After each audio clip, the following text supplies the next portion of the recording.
welcome to our discussion on payable reports within OneSource tax provision. If I hop into the software, I'm going to start off in our administration area just for a refresher on how the payables are set up. And we've got three key components here that impact the payables. The first being our buckets. So typically when we think of the buckets, I like to refer to them as accounts. When we set them up, we have a code and then a description. I always like to put, I make my codes pretty descriptive of what my naming convention is, but the name is what will show up. So your codes can be anything. If you put an account here, you might want to include it in the name when you put the description in. But anyway, your buckets basically is your highest level, and they represent your accounts that you want to see what activity is going on within it from beginning balance all the way through to your ending balance. Your next level down will be your roll-ups, and your roll-ups are basically your types of transactions. Is it cash related, your provision, your beginning balance, reclasses, any kinds of adjustments or transfers? And maybe you might have a separate column for RTP or FIN 48 within here as well. Then we have our transaction types, the lowest level or most granular level of detail, which will list out all of our activities. So what kinds of activity do we have going into our provision? Is it Q1, Q2? What kind of payments do we have, etc.? So it's key. I'm kind of going back here because this is going to impact our two types of reports that we have when we go into the payable area. So our payable roll forward is basically going to take our roll-ups and put them horizontally on the reports, whereas our payable detail will tend to put those roll-ups in a vertical view. So let's kind of jump right in and take a look at our options. You will always have a filter availability, so you can either choose to run your federal and state together or separately. And you will see when we talk about buckets where some of that impacts, creating buckets impacts what you can see when you run the federal and state together. But when we look at our breakout, we have a variety of things. So if I look at my year unit jurisdiction bucket and run that, you will see it's almost like a data dump.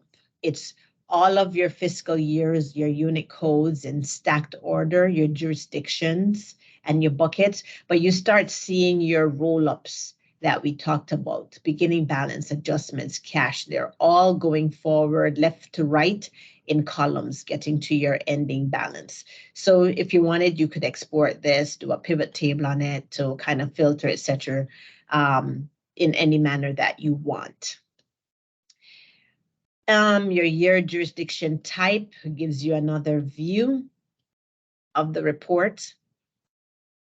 So no units, just a more summarized version, no jurisdictions either, other than to say whether it's state or federal. And you can just kind of carve it up that way. So you can see there's just a variety of ways, but the key factor is that it continues to give you your roll-ups in a horizontal view. I would say one of my favorite ones is the actual one called Year Bucket Breakout with Roll-Ups. Let me just collapse this down a little bit. And this one actually, instead of giving you your horizontal view like we've been seeing, it puts your roll-ups on the side. And actually, this is a similar view to what you will see when you look at the payable detail reports, is that the roll-ups will now be vertical instead of horizontal.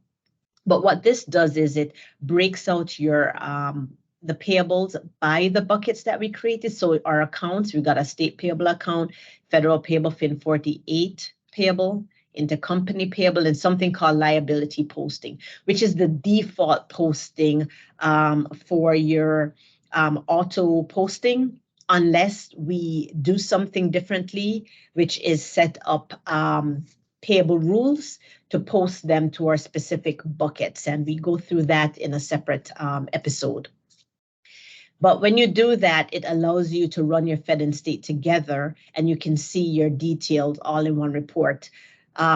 If you don't have it broken out into buckets and you have everything posting to your liability posting, you will not know how much of that is related to federal or payable without running them separately in a report. So this kind of gets us a little bit more efficient view. But why I like this report is it makes it a little easier for you to see what's going on within your payable from a vintaging perspective. And typically, everything gets set up. It's why when you create a data set, you're asked to select a year when you create the data set, because within that particular data set, anything that's booked for the current provision is going to go into the year that the data set was created. So your estimated payments for the current year should be showing up in that vintage. Your extension payments would be showing up in a prior year as well. So it makes it a little easier to read the payables and also see where you have problems. So if you have balances showing up like we do in 2010, then maybe you might have some issues and some cleanup that needs to be done. Typically, if you are caught up on audits, etc., you probably maybe have a lag of a year or two where you haven't done the return to provision. But this will at least help you to see that if there are balances remaining, you can verify them. Do you really have this overpayment that needs to jump to another year from 21, let's say, to 2022? Or do you actually have refunds that are pending that you have not received? And then you could, hunt them down with that particular jurisdiction. So that's one of the reasons I like this particular report, because it makes it very easy to see what's going on.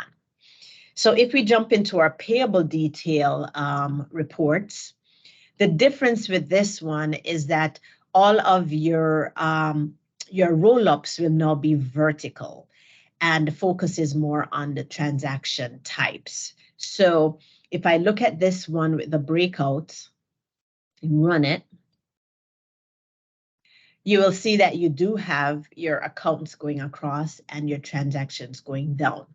But what this one does is it kind of puts your vintage years into buckets. So this will be, if it's a 2022 data set, what will show up in your current and future years. But any year older than 2022 will now show up in a separate section that's called years prior to current. So your beginning balance will show up in this area.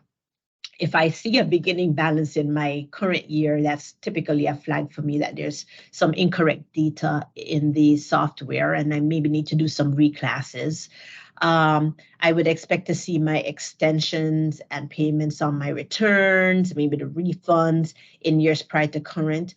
I would not expect to see things like my estimated payment in years prior to current, because my estimated payment should be related to my current year's activity. So I would expect to see that up here.